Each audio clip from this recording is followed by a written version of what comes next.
से समय भी न मिटा सके। और यहीं से शुरू हुआ गीजा के ग्रेट पिरामिड का डिजाइन फेज, एक ऐसा प्रोजेक्ट जो इंसानी दिमाग और मेहनत का सिंबल बन गया।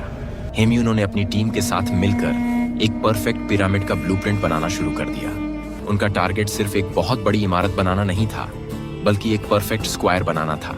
खुफू चाहता था कि पिरामिड का बेस बिल्कुल नॉर्थ, साउथ, ईस्ट और वेस्ट की दिशा में हो। हेमियूनो ने पिरामिड को बनाने के लिए 3 टाइप के पत्थरों को चुना। लोकल लाइमस्टोन जो गीजा से ही मिलने वाले थे, दूसरे रेड ग्रेनाइट जो असवान से आने वाले थे, वह गीजा से लगभग 800 किलोमीटर दूर था, तीसरे tour of height limestone. Design पूरा हो गया और जब फाइनल डिजाइन खुफू के सामने रखा गया तो उसने पिरामिड की चोटी पर उंगली रखकर कहा, इसे बनवा दो। और इस तरह शुरू हुआ दुनिया की सबसे अमेजिंग इमारत बनाने का काम। गीजा में उस समय 20,000 मजदूरों को बुलाया गया। सबसे पहले जरूरी था जमीन को परफेक्टली लेवल करना, क्योंकि गीजा का मैदान उबड़ खाबड़ था, इसलिए बेस को लेवल करना बहुत बड़ी चुनौती थी। इसके लिए हेमियूनो के इंजीनियर ने वाटर लेवलिंग का एक बेहतरीन तरीका अपनाया, जिसमें पूरे साइड के चारों ओर छोटी छोटी मिट्टी की नालियां बनाई गईं। उसमें नील नदी का पानी भरा गया। जहां जमीन ऊंची थी वहां कॉपर चिजल और डोलराइट हैमर स्टोन से काटा गया और जमीन को नीचा करके लेवल लाया गया। उसके बाद जहां जमीन नीची थी वहां रेड सैंड और छोटे पत्थर डालकर भरा गया। कई महीनों की मेहनत के बाद बेस को इतना सटीक बनाया गया कि पूरे 5,300 स्क्वायर मीटर एरिया में ऊंचाई का फर्क सिर्फ 2 सेंटीमीटर ही था। आज भी यह इंजीनियरिंग की सबसे एक्यूरेट अचीवमेंट मानी जाती है। अब शुरू हुआ पिरामिड की बॉडी का निर्माण। लगभग 20,000 मजदूर और कारीगर दिन रात काम करते रहते। गीजा के आसपास लाइमस्टोन की खदानें थीं। मजदूर कॉपर चिजल से पत्थरों में दरार करते, फिर लकड़ी का टुकड़ा डालकर उन्हें पानी से भिगो देते। जैसे ही लकड़ी फूल जाती तो पत्थर साफ सुथरी दरार के साथ अलग हो जाता। हर ब्लॉक को तुरंत तराशा जाता। ब्लॉक का एवरेज वेट था लगभग 2.5 टन। पत्थरों को साइट तक पहुंचाना सबसे मुश्किल काम था। मिस्र में उस समय ऐसे कामों के लिए ऊंट या हाथी का इस्तेमाल नहीं होता था। बड़े बड़े पत्थरों को लकड़ी के स्लेज पर रखा जाता। उसके बाद 50 से 100 मजदूर मोटी रस्सियों से उसे खींचते। उनके आगे की टीम रेत पर पानी डालती ताकि फ्रिक्शन कम हो जाए और स्लेज आराम से सरके। इसी तकनीक के कारण खींचने में लगने वाली ताकत 50% तक कम हो जाती थी। धीरे धीरे बहुत सारे पत्थरों को साइट पर लाया जाता और फिर एक दूसरे के साथ जोड़ दिया जाता। पत्थरों को बिना सीमेंट के इतनी सटीकता से जोड़ा गया था कि उनके बीच एक बाल भी नहीं जा सकता था। जैसे जैसे पिरामिड ऊंचा होता गया, पत्थरों को ऊपर ले जाना बहुत मुश्किल हो गया, क्योंकि जैसे जैसे पिरामिड ऊंचा होता गया, पत्थरों को ऊपर ले जाना बहुत मुश्किल हो गया, क्योंकि एक एक पत्थर का वजन 25,000 से 80,000 किलो तक था। लेकिन हेमियूनो ने इसका भी सॉल्यूशन सोच रखा था, रैंप सिस्टम। पहले सीधा रैंप बनाया गया। यह रैंप मिट्टी, छोटे पत्थर और जिप्सम से बनाए गए। ये इतने मजबूत थे कि हैवी से हैवी लोड भी सह सके। रैंप पर रस्सियों से पत्थरों को खींच खींच कर ऊपर पहुंचाया जाता और एक्यूरेसी के साथ रखकर जोड़ दिया जाता। जैसे जैसे ऊंचाई बढ़ने लगी, रैंप को पिरामिड के चारों तरफ घुमाया गया। हर नई परत के साथ रैंप की ऊंचाई भी बढ़ती जाती थी। हर रैंप पर सुपरवाइजर मौजूद रहते थे, जो मजदूरों को एक रिदम में काम करने का आदेश देते। जब पिरामिड आधा बन गया, तब शुरू हुआ अंदर के कमरों का काम। उसमें सबसे खास था किंग्स चैम्बर, जहां खुफू की बॉडी रखी जानी थी।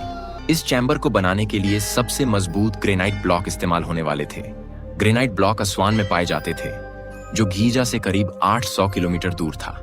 मजदूर रस्सियों से खींचकर इन्हें नील नदी के किनारे ले जाते और फिर लकड़ी की बड़ी नाव पर चढ़ा देते। नील नदी में जब बाढ़ आती तो उस सीजन में पानी भर जाता था और नावें गीजा के करीब पहुंच जाती थीं। फिर वहां से पत्थरों को बड़ी मेहनत से उतारा जाता और स्लेज पर चढ़ाकर मजदूर खींचते। आगे की टीम रेत पर पानी डालती रहती और रेत को भिगोती रहती। ऐसे करते करते धीरे धीरे ये पत्थर पिरामिड की साइट पर लाए जाते। साइट पर पहुंचाने के बाद खुफू का चैम्बर बनाने के लिए इन पत्थरों को उसी रैंप पर चढ़ाया जाता। खुफू के किंग्स चैम्बर में लगभग 45 रेड ग्रेनाइट के पत्थर इस्तेमाल किए गए थे, जिनमें फ्लोर बनाने के लिए 9 पत्थर थे, जिनका वजन लगभग 15 से 20,000 किलो था। दीवारें बनाने के लिए 26 पत्थर लगाए गए, जिनका वजन लगभग 25 से 30,000 किलो प्रति पत्थर था। और छत बनाने के लिए 9 पत्थर यूज किए गए थे, जिनका वजन सबसे ज्यादा था। हर पत्थर का वजन लगभग 50 से 70,000 किलो था। इन सबको मिलाकर पूरे चैम्बर का कुल वजन लगभग 15 लाख किलो था। हेम्यूनो ने 5 चैम्बर बनाए थे ताकि ऊपर से आने वाले भारी दबाव का वेट डिस्ट्रीब्यूट हो सके और राजा का चैम्बर सुरक्षित रहे। धीरे धीरे पिरामिड ऊपर उठता गया। हर दिन लगभग 300 पत्थर काटे और तराशे जाते। मजदूर अपनी फैमिली के साथ पिरामिड के आसपास ही रहने लगे थे, मानो एक पूरा गांव बस गया हो। मजदूर अपनी फैमिली के साथ पिरामिड के आसपास ही रहने लगे थे, मानो एक पूरा गांव बस गया हो। सालों साल तक ऐसे ही हर रोज काम चलता रहा। अब पूरे पिरामिड का लगभग सारा काम पूरा हो चुका था। बस अब इसे टूरा लाइमस्टोन के सफेद चमकदार पत्थरों से कवर करना था, जो पिरामिड की बाहरी चमकदार लेयर के लिए इस्तेमाल होने थे। ये पत्थर टूरा नाम की जगह से लाए जाने थे, जो गीजा से लगभग 13 से 15 किलोमीटर दूर थी। वहां की लाइमस्टोन बहुत ही चिकनी, सफेद और फाइन क्वालिटी की थी और इसीलिए राजा की इमारतों और मंदिरों में भी यही इस्तेमाल होती थी। इन कीमती पत्थरों को खदानों से निकालने के लिए कारीगरों ने कॉपर चिजल और डोलराइट हैमर स्टोन का इस्तेमाल किया।